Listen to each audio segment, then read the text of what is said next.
Sometimes the most ordinary people find themselves in the most extraordinary circumstances.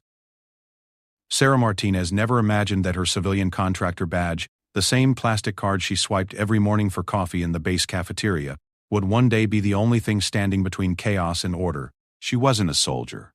She wasn't trained for combat. She was an IT specialist who fixed computers and managed network systems. But when enemy forces breached the perimeter of Forward Operating Base Phoenix, and every uniformed defender fell back or fell silent, Sarah discovered that courage doesn't always wear camouflage. This is the true story of how a 28-year-old tech contractor became the last functioning authority on a military base under siege, making life-or-death decisions with nothing but her wits, a civilian badge, and an unshakable determination to protect the people counting on her. What happened over those 72 hours would challenge everything she thought she knew about herself and redefine what it means to serve your country. Sarah Martinez pulled her jacket tighter as the desert wind whipped across Forward Operating Base Phoenix. The sun was just beginning to rise over the barren landscape, painting the sky in shades of orange and pink that would have been beautiful anywhere else. Here, in the remote mountains of Afghanistan, it just reminded her how far she was from home. She swiped her civilian contractor badge at the main communications building, the same routine she'd followed for 8 months. The green light blinked, and she pushed through the heavy door into the air-conditioned sanctuary, where rows of computers hummed quietly. Sarah was good at her job, managing the base's IT infrastructure, keeping communications running smoothly, troubleshooting everything from email servers to satellite links. It wasn't glamorous work, but it was important. Every phone call home, every tactical communication, every piece of intelligence flowed through the system she maintained. The base was unusually quiet this morning. Most of the soldiers were out on patrol or manning the perimeter checkpoints. Sarah liked these peaceful moments before the day got busy. She settled at her workstation with a cup of coffee and began running her daily diagnostics. Everything looked normal until it didn't. At 0847 hours, the first alarm sounded. Not the usual test alarm they heard weekly, but the sharp, urgent wail that meant real danger. Sarah looked up from her screen, confused. Through the reinforced window, she could see soldiers running toward the outer walls. Their movements were fast, purposeful, not the casual jog of a drill. Her radio crackled to life. All personnel, this is command. We have confirmed hostile movement approaching from the northeast sector. All non-essential personnel report to designated shelter areas immediately. Sarah's hands trembled slightly as she saved her work. She'd heard this announcement in training, but never for real. The communications building was considered essential infrastructure, which meant she needed to stay and keep the systems running. Other civilian contractors were already hurrying past her window, heading for the reinforced bunkers near the center of the base. The second wave of alarms began 10 minutes later. This time they were accompanied by the distant sound she'd hoped never to hear: gunfire. Not the controlled pops of target practice, but the rapid, chaotic bursts of a firefight. Sarah tried to focus on her monitors, but her eyes kept drifting to the security cameras that showed different areas of the base. She could see muzzle flashes in the distance, tiny sparks of light that represented something much more deadly up close. Major Williams, the base commander, rushed into the communications center with 2 other officers. His usually perfect uniform was dusty, and there was something in his eyes Sarah had never seen before: uncertainty. "Martinez, I need you to establish emergency protocols immediately," he said, his voice steady despite everything. "Lock down all non-essential systems and boost power to tactical communications. We need every advantage we can get." "Yes, sir," Sarah replied, her fingers flying across the keyboard. She'd trained for this scenario, but hoped she'd never need to use it. "Emergency protocols are active. Tactical comms are at full power." The major nodded grimly. "Good. Stay at your post and keep those systems running no matter what. We're going to need them." As the officers hurried out, Sarah caught a fragment of their conversation. "Northeast and southwest simultaneously. Coordinated attack. More sophisticated than intelligence suggested." The words sent a chill down her spine. This wasn't just a probe or a random assault. Someone had planned this carefully. Over the next hour, the situation deteriorated rapidly. Through her security monitors and radio chatter, Sarah pieced together what was happening. The enemy had indeed launched a coordinated attack from multiple directions, using the rough terrain to get closer than anyone thought possible. The outer perimeter defenses were holding, but barely. Then the power went out. The communications building had backup generators, so Sarah's equipment stayed online. But most of the base was suddenly dark. Through her window, she could see confused soldiers trying to navigate by the light of emergency flares. Someone had cut the main power lines, another sign that this attack was more sophisticated than usual. Sarah's radio erupted with urgent voices. Charlie Post is not responding. Need immediate backup at the South Gate. This is the book. It's about history. Casualties incoming. The calm professionalism of military communications was beginning to crack under pressure. At 11:34 hours, everything changed. A massive explosion shook the entire base, powerful enough to knock Sarah from her chair.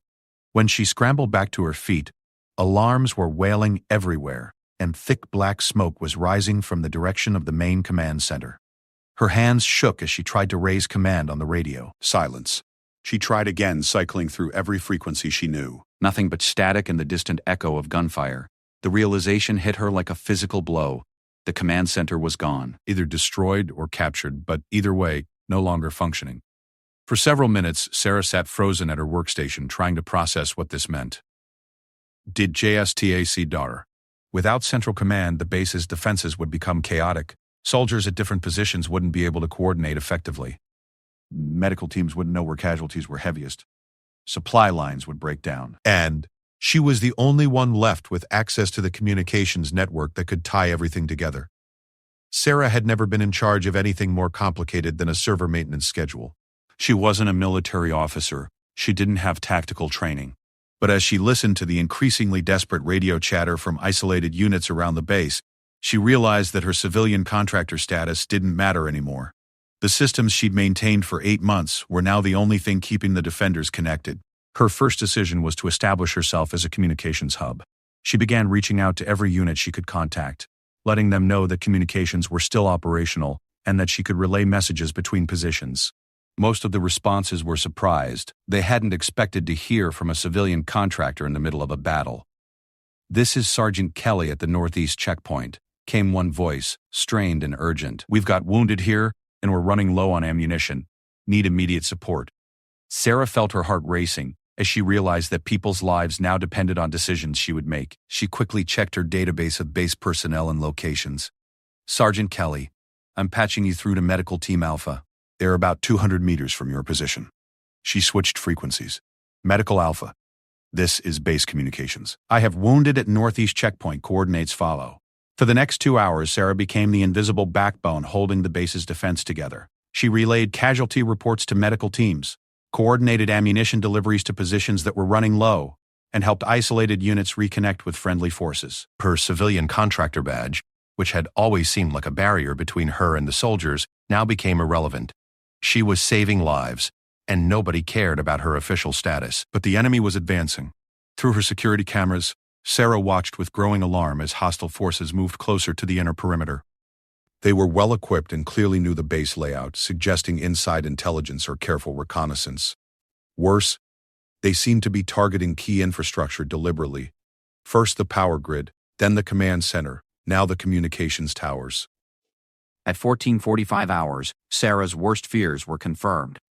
"This is Lieutenant Morrison at the comm tower," came a panicked voice over the radio. "We're under heavy fire, and they're trying to plant explosives. If that tower goes down..." Sarah didn't need him to finish. If the main communications tower was destroyed, her ability to coordinate the defense would be crippled.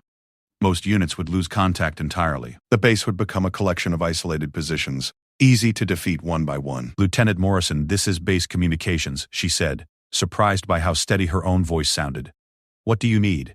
"We need reinforcements immediately, or we're going to lose this position." Sarah quickly scanned her tactical display, showing the last known positions of friendly forces. Everyone was already engaged somewhere else. There were no reinforcements to send, but if that tower fell, they would all fall eventually. "Lieutenant, hold your position. Help is coming," she said. Then immediately began working the radio frequencies, trying to find someone, anyone, who could be diverted to save the communications tower. What she discovered changed everything. In her 8 months at FOB Phoenix, Sarah had never fully understood how thin the margins really were. The base operated with just enough personnel to handle routine operations, but not enough to deal with a sustained, coordinated attack.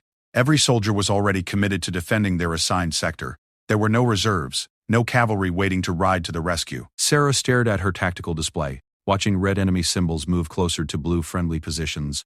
For the first time in her life, she was seeing a military situation with complete clarity, and it was terrifying. The base was going to fall unless someone did something unexpected. That's when she noticed something on her security cameras. A group of civilian contractors huddled in one of the hardened shelters near the center of the base. They were safe for now, but Sarah realized they also represented an untapped resource. They weren't trained soldiers, but they knew the base layout intimately. They had been living and working here for months. An idea began forming in her mind. Dangerous, probably against regulations. Certainly not something a civilian contractor was supposed to suggest. But conventional responses weren't working, and sometimes desperate situations called for desperate measures. Sarah picked up her radio and took a deep breath. What she was about to do would either help save the base or get a lot of people killed. But doing nothing would definitely get people killed, so the choice was clear. All stations, this is base communications, she announced, her voice carrying across every frequency simultaneously. I need every civilian contractor currently in shelter to report to communications immediately. We have a situation that requires all hands. The response was immediate and predictable. Communications, this is Sergeant First Class Rodriguez. You can't authorize civilians to leave shelter during combat operations. Sergeant Rodriguez, Sarah replied calmly. With respect, there is no longer anyone with authority to make that determination. We have a base to defend, and I'm coordinating that defense with whatever resources are available. There was a long pause before Rodriguez responded. Roger that, communications. Continue mission. Sarah had just realized something profound. In the absence of formal command structure, someone had to make decisions. And right now she was the only person with complete situational awareness of the entire base. Her civilian status didn't make her authority legitimate in any official sense, but it didn't make it illegitimate either when there was no official authority left to contradict her.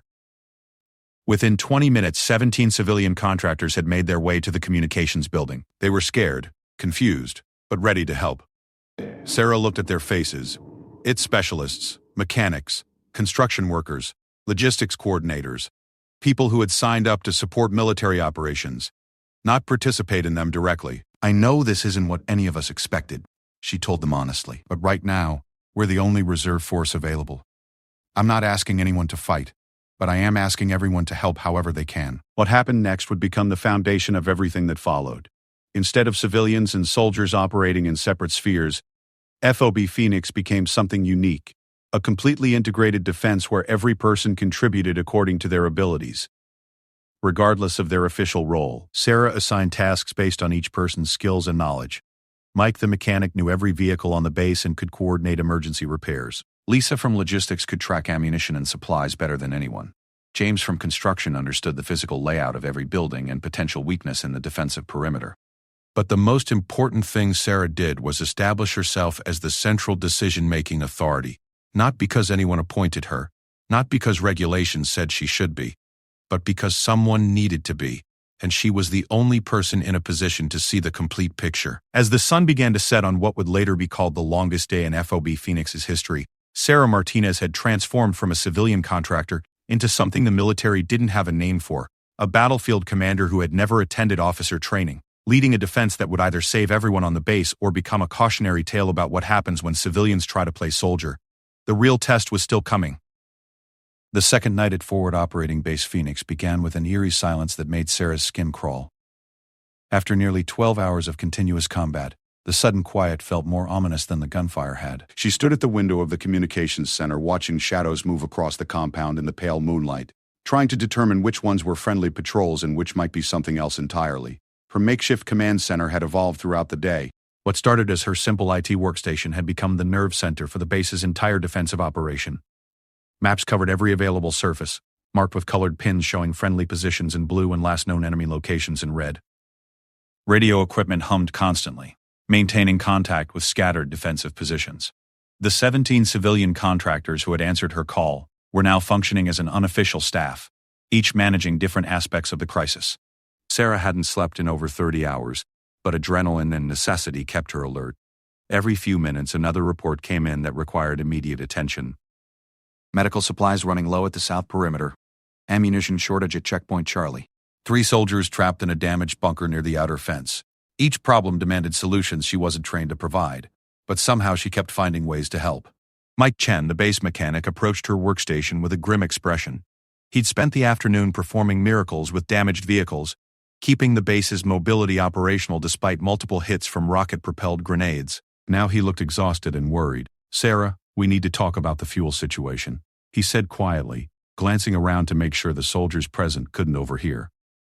We're burning through diesel and gasoline faster than normal because of all the emergency generator usage. At current consumption rates, we'll be running critically low by tomorrow evening.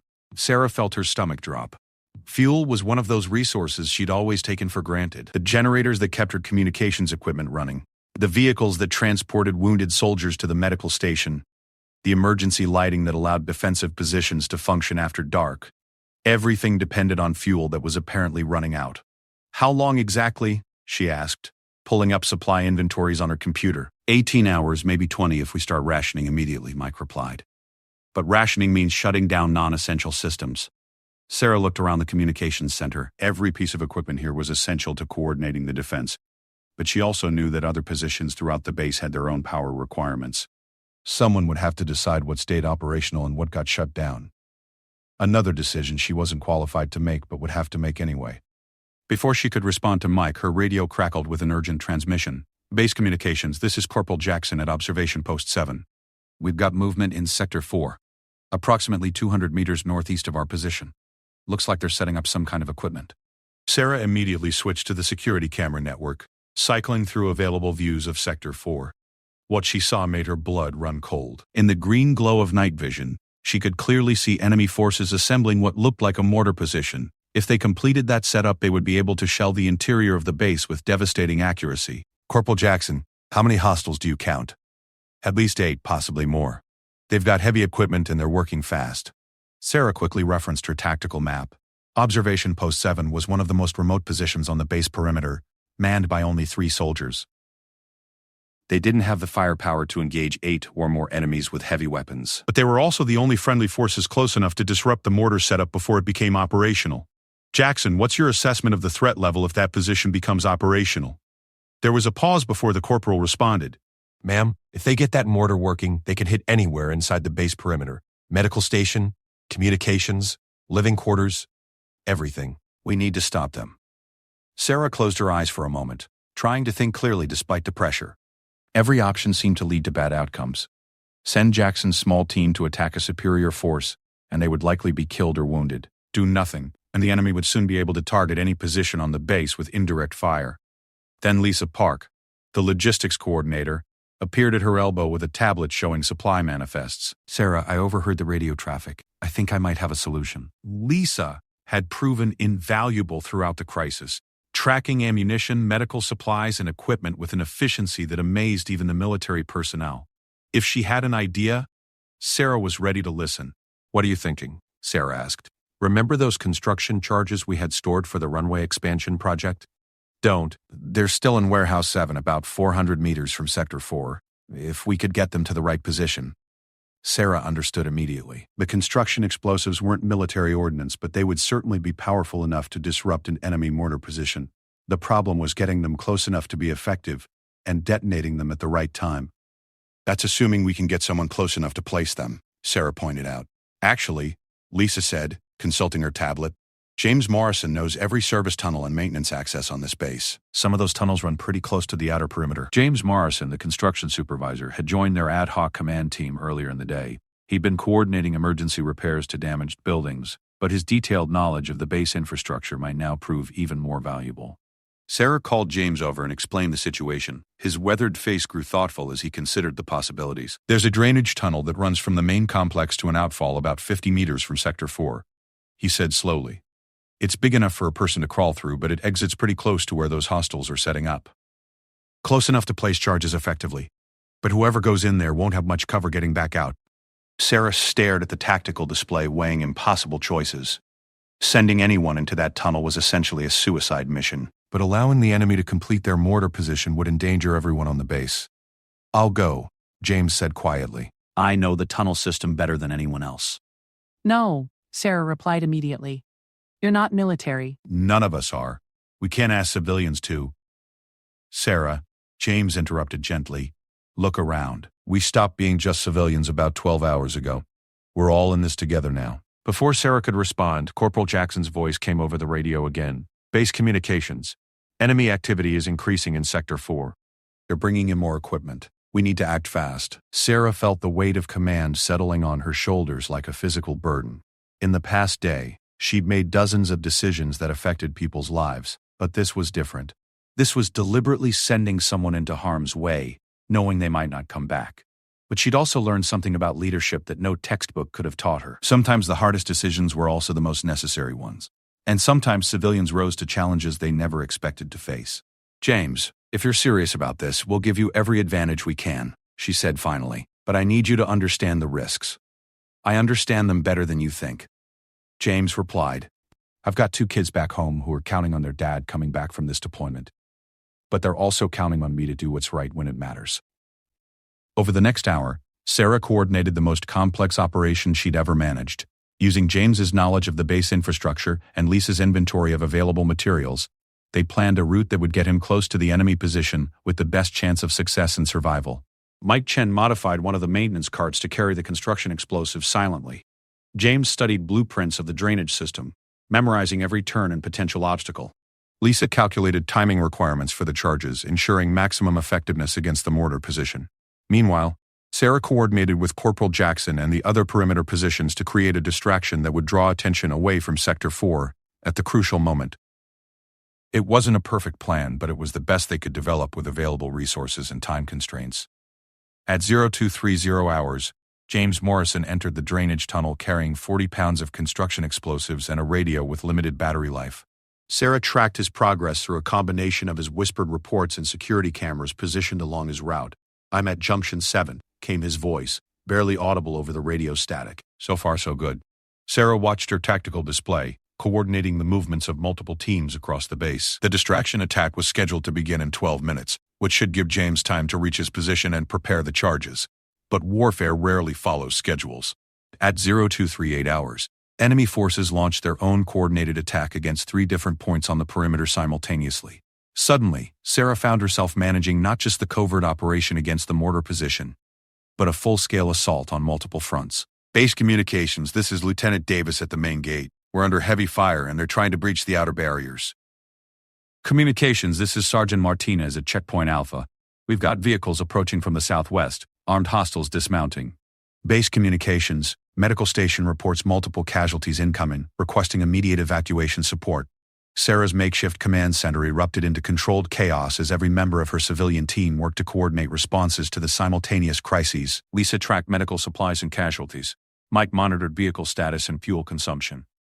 Other team members managed communications with isolated positions throughout the base. In the middle of everything, James Morrison's voice crackled over the radio from his position in the drainage tunnel. "Sarah, I can see the mortar position from here.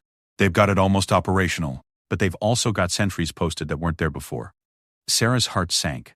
The enemy had apparently detected some sign of the approaching threat and increased their security. James was now crawling toward a position that was more heavily defended than they'd anticipated. "James, abort the mission," she said immediately. "It's too dangerous." "Negative," came his reply. "If that mortar starts firing, how many people in the medical station will die? How many wounded soldiers won't make it because they're under artillery fire?" Sarah closed her eyes, knowing he was right. The medical station was treating dozens of casualties in buildings that offered no protection against mortar rounds.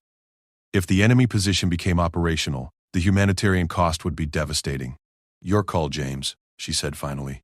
"But whatever you're going to do it fast. We can't maintain this level of defensive activity much longer." What happened next became the stuff of legend at Forward Operating Base Phoenix. James Morrison, a civilian construction supervisor from Ohio, single-handedly destroyed an enemy mortar position using construction explosives in pure determination. But the cost of that success nearly broke Sarah's resolve.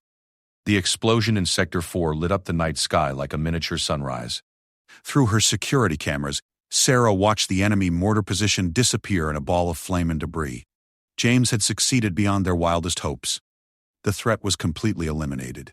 But James himself was caught in the blast radius. "James, report your status," Sarah called into the radio, trying to keep the desperation out of her voice. "Silence, James. Please respond." Still nothing. Lisa Park put a hand on Sarah's shoulder. The cameras show movement near the tunnel exit. Someone's crawling away from the blast site. For the next 20 minutes, Sarah coordinated a rescue operation, while simultaneously managing the ongoing defense of 3 other perimeter positions. It was the kind of multitasking that should have been impossible, but crisis had taught her capabilities she never knew she possessed.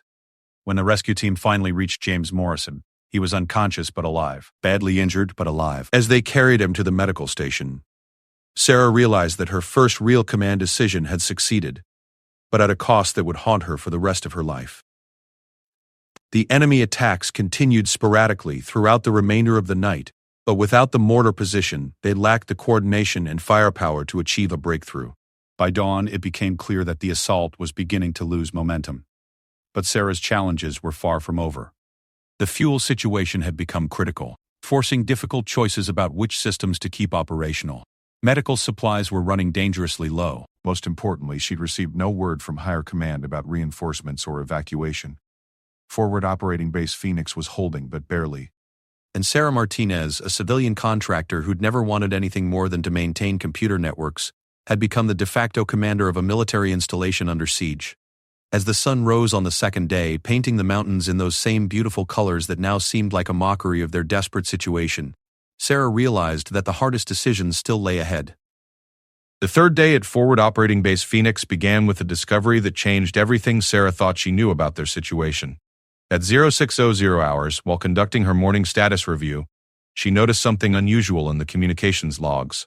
Buried among routine military transmissions was a series of encrypted messages that her system had been automatically recording but not processing. Sarah had always been good with codes and encryption. It was part of her IT background, but these messages were using a cipher she didn't recognize.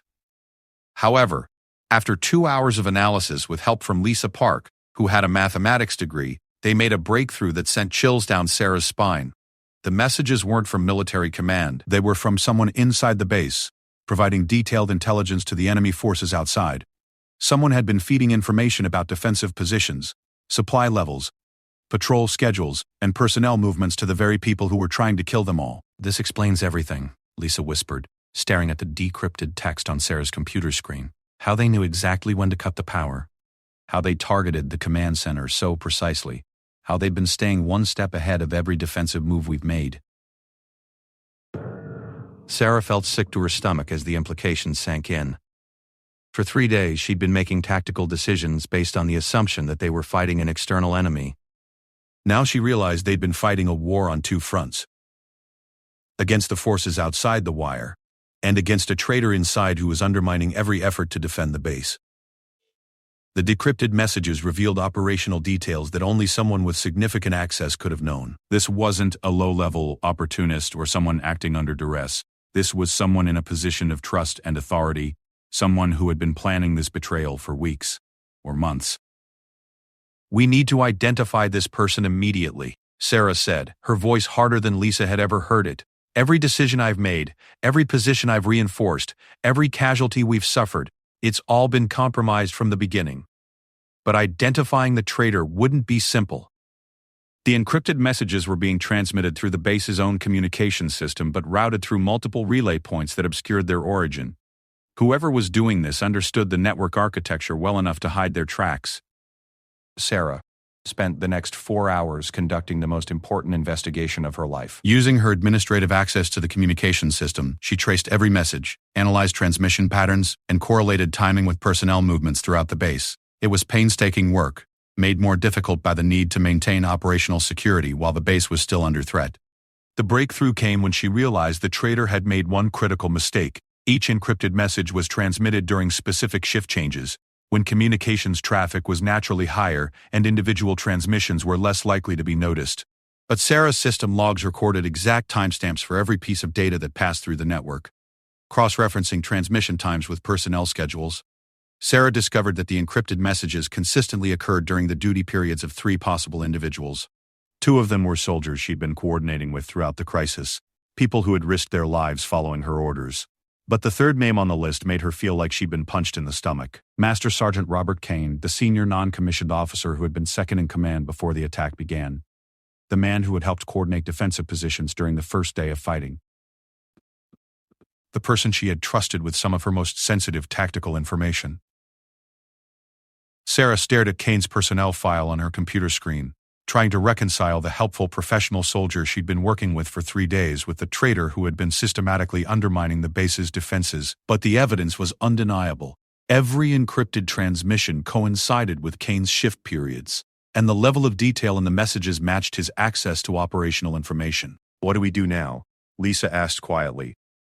"We can't exactly call base security and have him arrested." Sarah looked around the communications center at the civilians and soldiers who had been working together to defend their lives. Kane wasn't currently in the room, but he would be returning for the evening briefing in 2 hours. When he did, he would expect a full update on defensive positions, supply status, and operational plans, information he would then pass along to the enemy. "We're going to catch him in the act," Sarah said finally. "And then we're going to end this war." Over the next hour, Sarah developed the most dangerous plan of her life.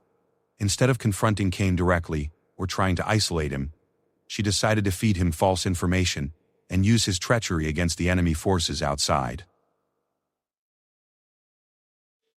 If Kane was going to betray their positions, she would give him positions to betray that would lead the enemy into a trap. The plan required precise coordination and absolute secrecy.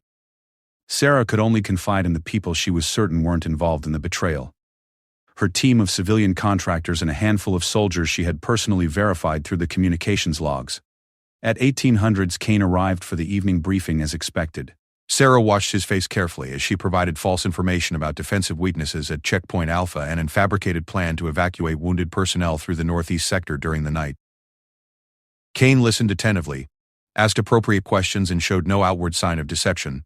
But Sarah knew that within hours, enemy forces would receive detailed intelligence about a major vulnerability that didn't actually exist, and a planned movement that would never take place. Instead, she had positioned her most capable fighters in carefully concealed positions around the areas Kane would inevitably compromise. At 21 and 30 hours, Sarah's communications system intercepted another encrypted transmission. This time, she was ready for it. Using triangulation equipment she had jury-rigged from existing hardware, she traced the signal to its exact point of origin, a handheld radio in Kane's personal quarters. The evidence was now irrefutable. Master Sergeant Kane was not only a traitor, but he had just transmitted the false information Sarah had fed him, setting up his own downfall. At 0245 hours, enemy forces launched what they believed would be a decisive assault against the fabricated weakness at Checkpoint Alpha. Instead of finding vulnerable defenders and easy access to the base interior, they encountered the most sophisticated ambush Sarah's team had been able to arrange. The battle was swift and devastating. Caught in crossfire from multiple concealed positions, the attacking force was decimated within minutes. More importantly, the communications equipment they carried provided Sarah with intelligence about enemy positions, strength, and future plans that transformed her understanding of the entire situation. What she discovered was both encouraging and terrifying. The enemy force was smaller than she'd estimated, perhaps 40 or 50 fighters total, rather than the 100 or more she'd feared. But they were also better equipped and more professionally organized than typical insurgent groups. Someone with significant resources had planned and funded this operation, specifically to capture Forward Operating Base Phoenix. The captured communications revealed why. FOB Phoenix wasn't just another remote military installation. It was positioned at a critical strategic location that controlled access to major supply routes throughout the region. Capturing it would allow hostile forces to interdict military and civilian traffic across hundreds of square miles, effectively cutting off several other installations from their supply lines. Sarah realized that the past 3 days hadn't just been about defending one base. They'd been fighting to prevent a strategic disaster that could have affected the entire theater of operations. The weight of that responsibility was almost overwhelming. But it also clarified what needed to happen next. At dawn on the 4th day, Sarah made the decision that would define the rest of her life. Instead of continuing to fight a purely defensive battle, she chose to go on the offensive. Using the intelligence gathered from captured enemy communications, she identified the location of their main staging area, a compound approximately 3 kilometers from the base where they had been coordinating attacks and treating their own wounded. It was defended, but not heavily, because they had assumed FOB Phoenix was too weakened to launch counterattacks. Sarah's plan was audacious and probably violated several dozen military regulations, using every available person on the base, soldiers, civilian contractors, and walking wounded who insisted they were capable of fighting. She organized a combined assault that would eliminate the enemy staging area and capture their leadership. The operation launched at 1400 hours, with Sarah coordinating from the communications center, while teams she had organized moved against multiple targets simultaneously. It was the most complex military operation she had ever planned, and she was planning it with no formal military training whatsoever. But she had learned something over the past 4 days that no classroom could have taught her. Leadership wasn't about rank or training. or official authority. Leadership was about making the hard decisions when no one else could or would make them, and then accepting responsibility for the consequences. The assault succeeded beyond her wildest expectations. Enemy resistance collapsed when their commanders were captured and their supply lines were cut. By evening, the threat to forward operating base Phoenix had been completely eliminated. But Sarah's greatest challenge still lay ahead. At 1930 hours, as she was coordinating the processing of captured enemy personnel, her radio crackled with a transmission she had been both hoping for and dreading. "FOB Phoenix, this is Colonel Martinez with the Quick Reaction Force. We are inbound to your location with reinforcements and evacuation support. What is your status?" Sarah stared at the radio for a long moment, realizing that her temporary command of the base was about to end. Real military officers were coming to restore proper order and authority. She would soon return to being just a civilian contractor, assuming she wasn't court-martialed for exceeding her authority in ways that probably violated military law. "Colonel Martinez, this is Sarah Martinez, acting base commander," she replied, the words feeling strange as she spoke them. "FOB Phoenix is secure. Enemy forces have been eliminated or captured. We have casualties requiring medical evacuation, but the immediate threat has been neutralized." There was a long pause before the colonel responded. "Did you say acting base commander? What's your rank and unit?" "Sir, I'm a civilian contractor, IT specialist. I've been coordinating base defenses since the command structure was compromised 4 days ago." Another pause, longer this time. "Miss Martinez, we'll discuss your unique situation when we arrive. Maintain current status until relieved." 3 hours later, Colonel Martinez and his relief force arrived at FOB Phoenix. Sarah met them at the landing zone, still wearing her civilian clothes but carrying the radio and tactical maps that had become symbols of her improvised authority. The colonel was a stern professional officer who had clearly never encountered a situation quite like this one. As Sarah briefed him on the tactical situation, the defensive operations, and the intelligence she had gathered, she watched his expression change from skepticism to amazement to something approaching respect. "Miss Martinez," he said finally, "what you've accomplished here is unprecedented. A civilian contractor successfully defending and then launching offensive operations from a military installation under siege. I'm not even sure how to classify it in my official report." "Sir," Sarah replied, "I just did what needed to be done with the resources available. The soldiers and civilians who served under my coordination are the ones who deserve recognition." Colonel Martinez studied her for a long moment. "Mrs. Martinez, would you be interested in discussing a career change?" 6 months later, Second Lieutenant Sarah Martinez graduated from Officer Candidate School with the highest marks in her class. Her first assignment was as a communications officer at a forward operating base in a classified location, where she applied the lessons learned during those 4 desperate days when a civilian contractor's badge became the symbol of military command. The official after-action report classified many details of the FOB Phoenix incident, but it did conclude that Miss Martinez's actions had prevented not just the loss of the base, but a strategic disaster that could have affected regional stability for years. Master Sergeant Kane was court-martialed for treason and sentenced to life in military prison. James Morrison recovered from his injuries and returned to civilian life, but not before receiving the Civilian Service Award for his actions during the mortar attack. Lisa Park and Mike Chen both received similar recognition, and all 3 remained close friends with Sarah for the rest of their lives. Sarah never forgot the lesson she learned during those 4 days, that courage isn't about having the right training or the proper authority. Sometimes courage is about recognizing when someone needs to make the hard decisions and then being willing to make them regardless of whether you're officially qualified to do so. Her civilian contractor badge, now framed on her office wall next to her military commissions and decorations, remains a reminder that in the most desperate situations, the most ordinary people can rise to meet extraordinary challenges. Sometimes the last line of defense isn't made up of the most trained or the most prepared. Sometimes it's made up of people who simply refuse to give up, when giving up would mean failing the people counting on them. That badge also reminds her that the most important battles aren't always fought by people wearing uniforms. They're fought by people who understand that when everything else fails, someone has to stand up and be counted regardless of their official role or recognized authority.